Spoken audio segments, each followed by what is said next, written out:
السلام عليكم ورحمة الله.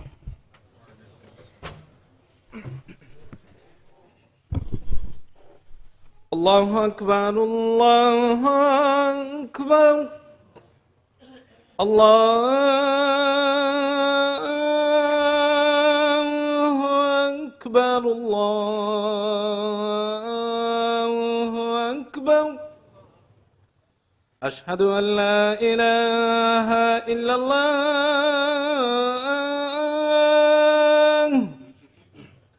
أشهد أن لا إله إلا الله.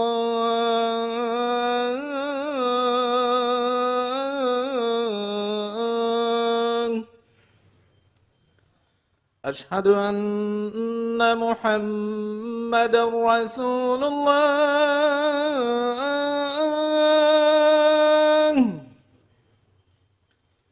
أشهد أن محمدا رسول الله.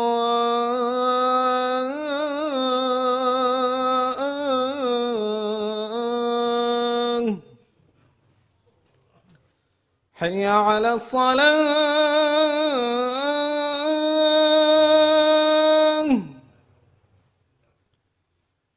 حي على الصلاة.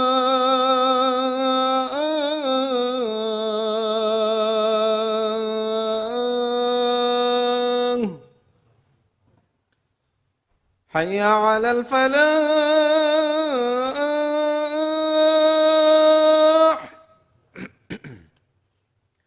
حي على الفلاح.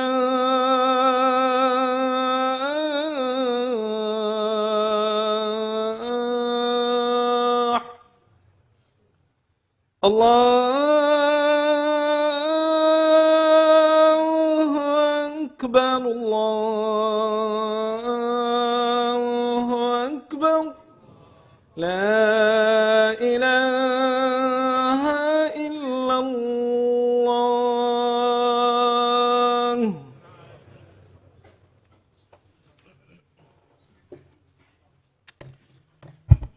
إن الحمد لله نحمده ونستعينه ونستغفره ونستهديه ونعوذ بالله تعالى من شرور أنفسنا ومن سيئات أعمالنا. من يهده الله فلا مضل له ومن يضلل فلا هادي له. وأشهد أن لا إله إلا الله وحده لا شريك له. وأشهد أن محمدا عبده ورسوله. يا أيها الذين آمنوا اتقوا الله حق تقاته ولا تموتن إلا وأنتم مسلمون. يا أيها الناس اتقوا ربكم الذي خلقكم من نفس واحدة وخلق منها زوجها وبث منهما رجالا كثيرا ونساء واتقوا الله الذي تساءلون به والأرحام إن الله كان عليكم رقيبا. يا أيها الذين آمنوا اتقوا الله وقولوا قولا سديدا يصلح لكم أعمالكم ويغفر لكم ذنوبكم ومن يطع الله ورسوله فقد فاز فوزا عظيما. To proceed, dear brothers and sisters, in our current technological and political environment, attacks on science and knowledge continue to rise. Objective truths are no longer accepted as such, and facts are no longer indisputable. The phenomenon of the death of expertise appears to have taken grip throughout the internet, social media, television, and literature. The harms of speaking without knowledge are always proportionate to the influence of the speaker and also proportionate to the significance of the subject spoken about. And so, for example, if a vaccine is spoken against without knowledge, the harms extend beyond just the pharmaceutical company, but the entire population, in fact. This is just an example. And what then do you think the harms would be when the subject spoken about without knowledge affects not only people's lives, but also affects their afterlife? Allah Ta'ala surrounded His religion with a number of protective barriers to safeguard it from addition and omission. The aforementioned are transgressions. They are crimes against the Sharia, against Allah and His Messenger, as none has the right to ascribe to Allah or to His Messenger any words which they did not reveal or speak of respectively. It is for this reason that Allah Ta'ala and His Messenger forbade people and warned them from speaking in the matters of the religion without knowledge, or put succinctly, as we will speak about today, giving fatwa without knowledge. What is fatwa? Linguistically, brothers and sisters, fatwa is revealing information on a matter previously concealed from most. The knowledge may be the reserve of the questioned. As Allah Ta'ala, He said, يَسْتَفْتُونَكَ قُلِ اللَّهُ يُفْتِيكُمْ فِي الْكَلَالَةِ. They ask you for a ruling. Say, Allah gives you a ruling concerning the person who has non-linear heirs. Meaning this knowledge is something previously known only to Allah, then revealed to His Messenger, then to the rest of us. And as Allah Ta'ala tells us, when the former inmate asked Yusuf for the interpretation of the dream, he said, Yusufu ayyuha siddiqu aftina. Yusuf, O believer or unwavering believer, elucidate for us, reveal for us. And fatwa is revelation also of an opinion sought from a person of sound judgment and wisdom. As Bilqis, the queen of Saba, of Sheba, asked her counsel for consultation, and she said, قالت يا أيها الملأ أفتوني في أمري. She said, O chiefs, give me opinion in this matter of mine. Now, fatwa was then used as a legal term, describing a formal ruling or interpretation on a point of law given by a qualified legal scholar, also known as a mufti. And hence,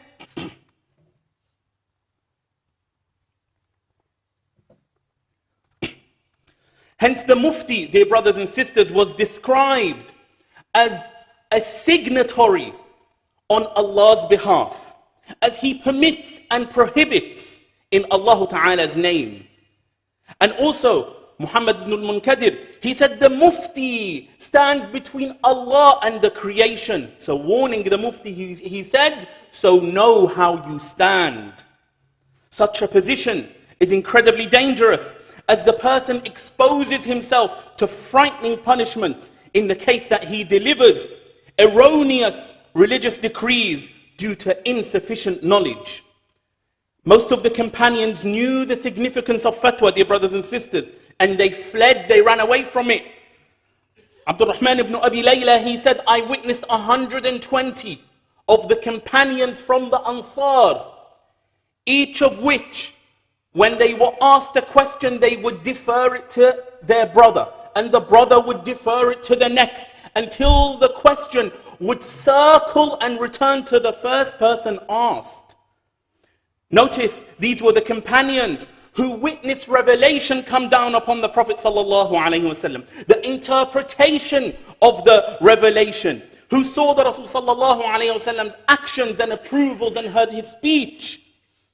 But yet, they used to push the question onto others, while today, people jostle for position and push to get to the front in order to be the first to answer the question. The companions wished that somebody else would bear this burden, because they realized the risks involved in assuming the position of iftar. And it wasn't just the companions. Al-Haytham ibn Jamil, he said, I witnessed Malik ibn Malik ibn Anas, the grand imam, being asked in this mosque, the Prophet ﷺ's mosque, 48 questions, 32 of which he answered, I do not know. Many of us know this story, by the way. But notice here that Imam Malik, he could have observed humility by admitting he doesn't know the answer in private. But to do so in public, and not just on one issue, on one question, but 32 issues in front of his companions. Why? Because they knew the significance of fatwa.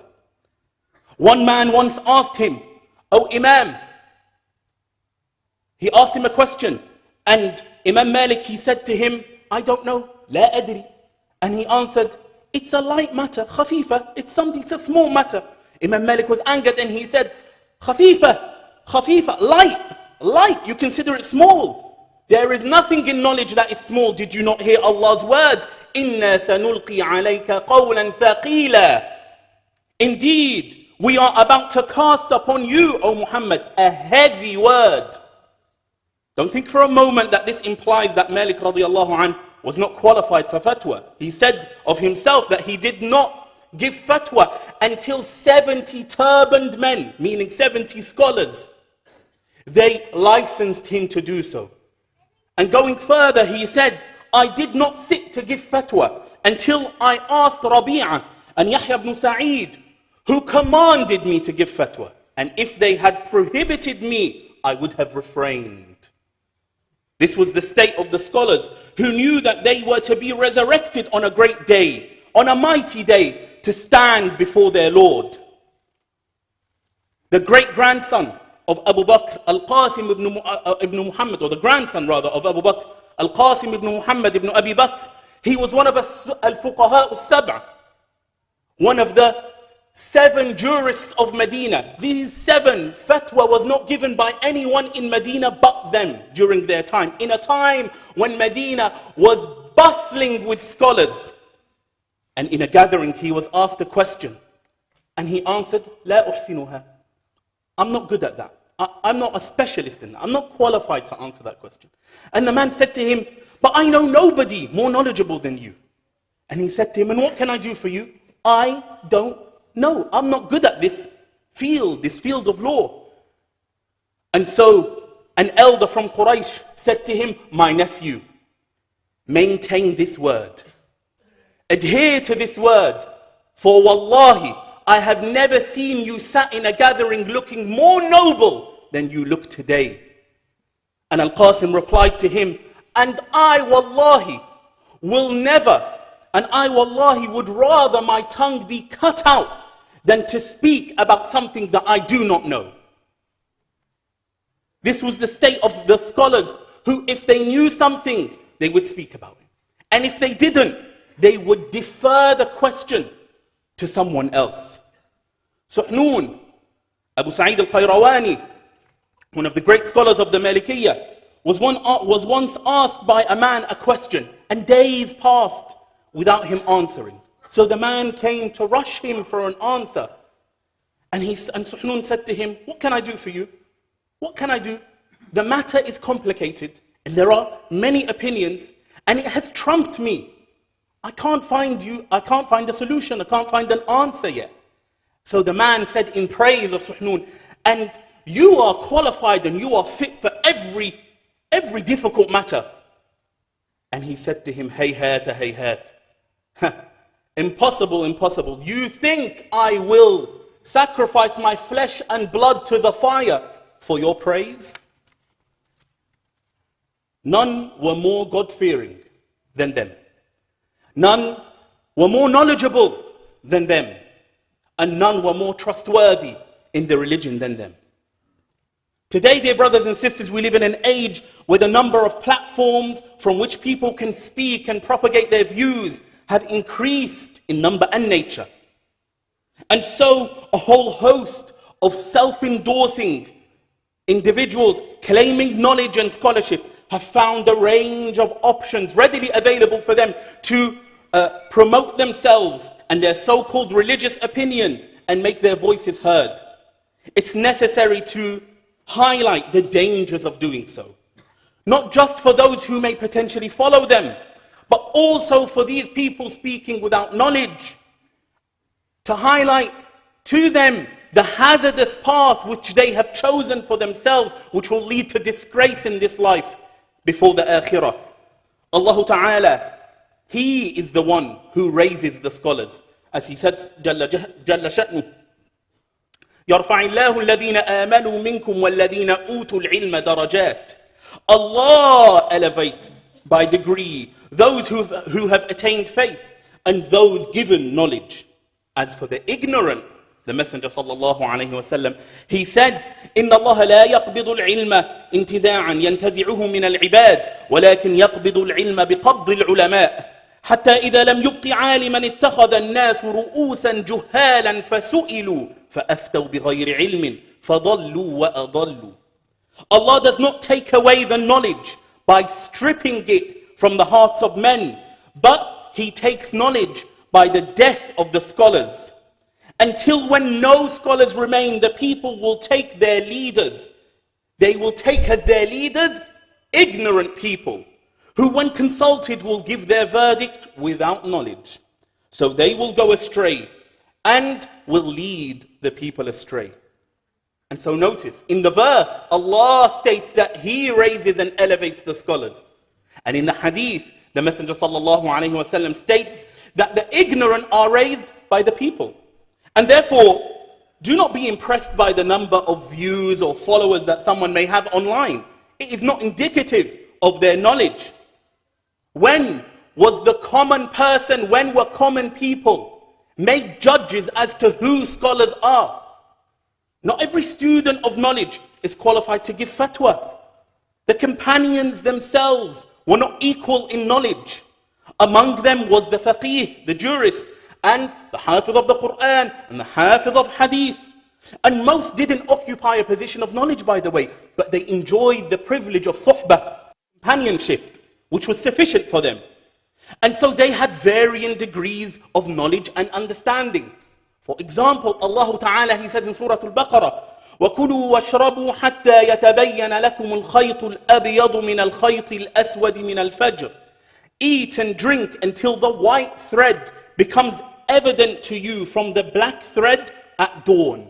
And so one of the companions took this literally. So he took a white thread and a black thread and placed them on his pillow and would continue to eat until he can distinguish the white thread from the black thread in the morning. The Rasul sallallahu alayhi wasallam, he corrected his understanding and he said to him, explaining to him that the white thread is the light of dawn. Yes, and that is the intent of the lawgiver.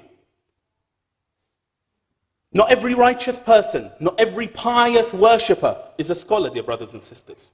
The Messenger sallallahu alayhi wasallam, he told us to differentiate between the scholar and the abid, the alim and the abid, the scholar and the worshipper. For the scholar, his benefit far outweighs the benefit of the worshipper.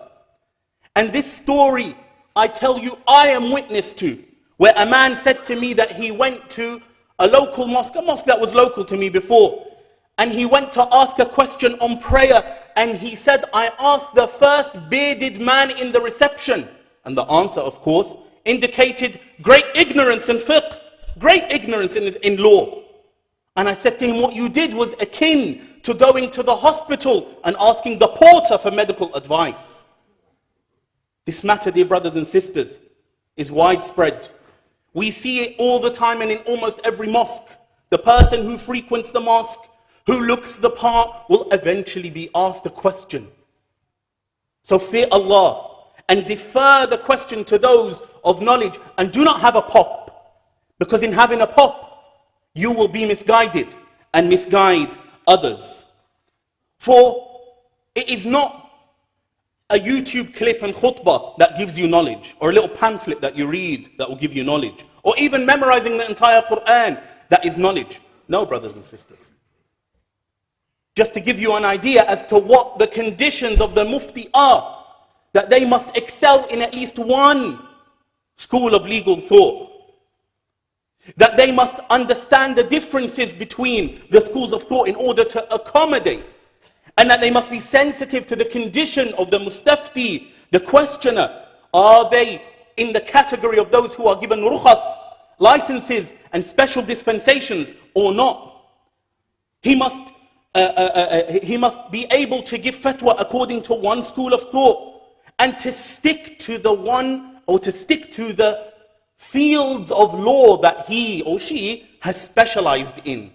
Ibn Mas'ud and Abdullah Ibn Abbas are both narrated to have said, the one who answers every question that is asked is crazy. They considered that person to be crazy because they exposed themselves to so many dangers and errors. And of course, the requirements of ijtihad are far greater, and there is no time to list them all. The scholars of the past, my dear respected brothers and sisters, were obsessive in self-reflection and introspection. They always considered themselves subject to blame and accusation of ignorance and deficiency. They feared speaking. Umar radiallahu anhu, he said, he who speaks much will err much, and he who errs much will lose modesty. And the one who loses modesty loses piety, and the one who loses their piety, their heart has died.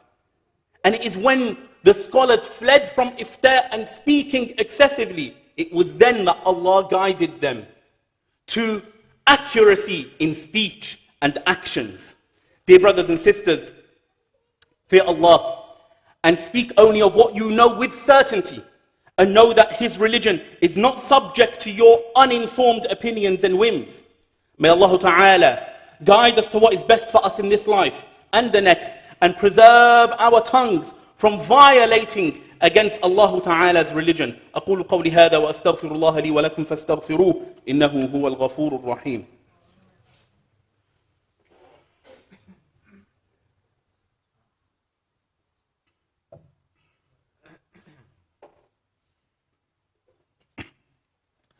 الحمد لله على إحسانه والشكر له على توفيقه وامتنانه، وأشهد أن لا إله إلا الله وحده لا شريك له تعظيما لشانه، وأشهد أن محمدا عبده ورسوله الداعي إلى الحق وإلى رضوانه صلوات الله عليه وعلى آله. Dear brothers and sisters, we mention again Suhnun, one of the great scholars of the Maliki Madhab, who once heard a preacher say, the most unprofitable venture is to sell your akhirah, your afterlife, for your dunya. And even more unprofitable is to sell your akhirah, your afterlife, for someone else's dunya. So Suhnun reflected over these words and he said, who would sell their akhirah for somebody else's dunya? And he reached the conclusion, it can only be the mufti. The mufti who issues verdicts in divorce and in inheritance and ownership. A man will come and say, I have divorced my wife irrevocably. And then the mufti might say to him, this is of course the mufti who doesn't fear Allah. The mufti will say, there is no blame on you. And so the man will go and enjoy his family. The man and the wife will enjoy one another. And then the mufti has sold his akhirah for somebody else's dunya. Wal-'iyadhu billah. Today, dear brothers and sisters, we hear self-styled muftis audaciously rejecting agreed upon Sharia values, which were never disputed in the past. And they are matters known in the religion by necessity. They go as far as permitting alcohol, gazing without limit at non-mahrams, allowing men to wear gold, among many other deviant opinions. They wish to instill in the religion what is alien to it. And this is the practice of the munafiqeen, of the hypocrites. Allah Ta'ala, He said in Surah At-Tawbah, لَقَدْ ابْتَغَوُا الْفِتْنَةَ مِنْ قَبْلُ وَقَلَّبُوا لَكَ الْأُمُورِ. They have most certainly sought to cause discord in the past, and they have turned things upside down for you. The turning of things upside down, dear brothers and sisters, is to present the good as evil and the evil as good. The self-promoting so-called muftis of our age must be conscious of the dangers that they put themselves in and realize the harms of giving fatwa without knowledge, and that it's not a minor issue. The Messenger sallallahu alayhi wa sallam, he said, "Man uftiya bifutya bighayri ilm, kana ithmu dhalika ala alladhi aftah." The one who is given fatwa without knowledge, The sin is on the one who gave him the fatwa. And he said, sallallahu alayhi wa sallam, من أفتى الناس بغير علم لعنته ملائكة السماء وملائكة الأرض. He who gives fatwa without knowledge to the people is cursed by the angels of the heavens and the angels of the earth. And Ali radiyallahu anhu, he said, أجرأكم على الفتيا أجرأكم على النار. The most brazen of you in giving fatwa is the most brazen in entering the fire. And if you're not sure, simply say, I don't know. This goes for everyone, regardless of your level of knowledge. If you don't know, say, I do not know. The Messenger sallallahu alayhi wa sallam, he said, من حدث عني حديثا وهو يرى أنه كذب فهو أحد الكاذبين. He said, sallallahu alayhi wa sallam, whoever narrates a hadith from me, which he knows is a lie, then he is one of the liars.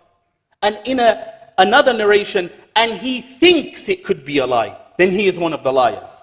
Unless you verify and ascertain the authenticity of the hadith, you cannot issue a legal ruling on it. That is considering you, that's providing you have the tools for deduction.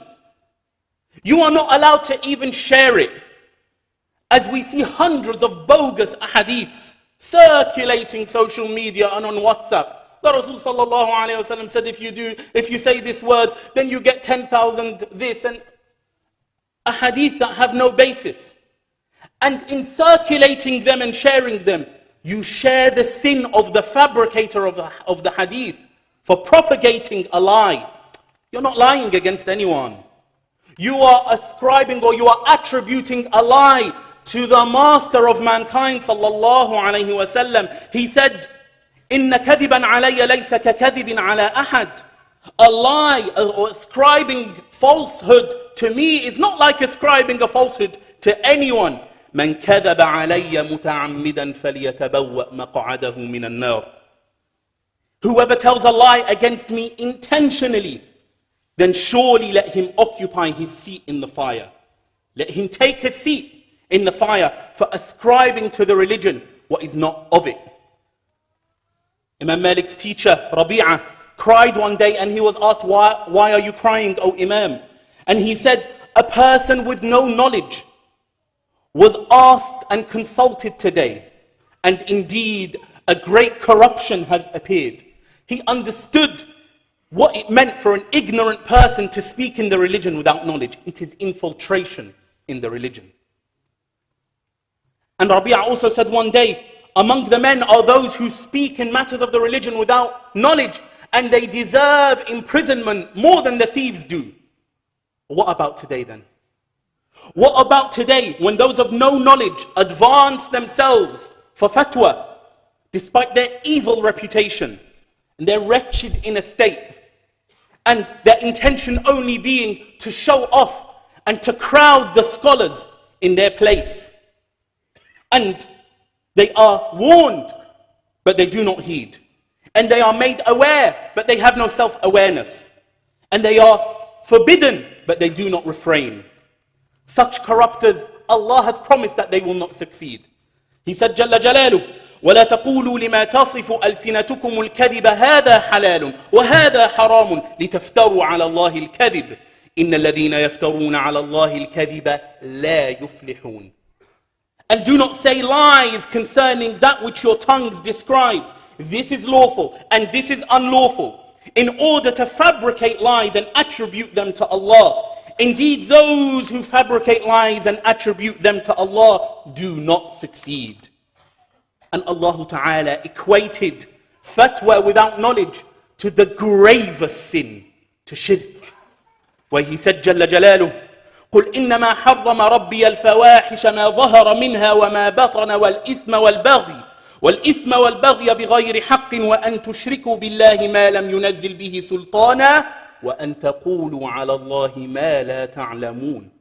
Say, indeed my Lord has only forbidden obscenities, both manifest and secret, and sin and unjustified aggression, and that you associate with Allah that for which He has never bestowed any authority from on high, and that you say about Allah what you do not know.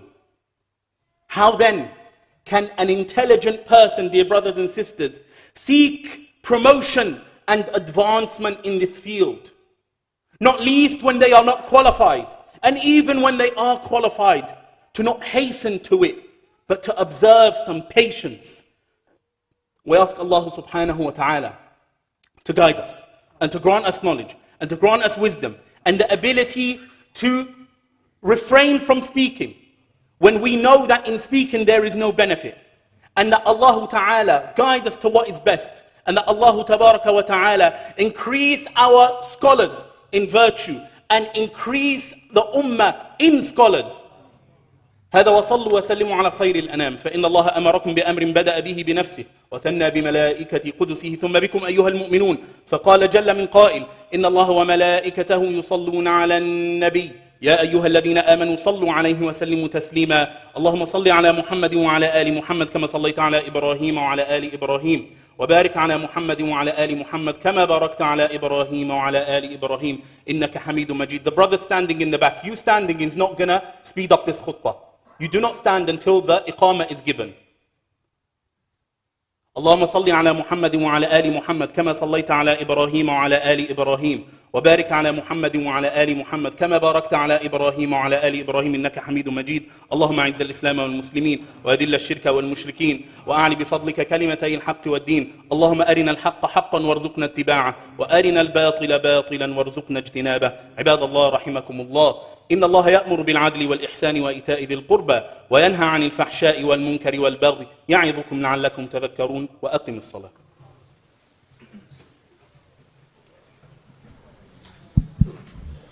الله أكبر الله أكبر الله أكبر الله أكبر أشهد أن لا إله إلا الله أشهد أن لا إله إلا الله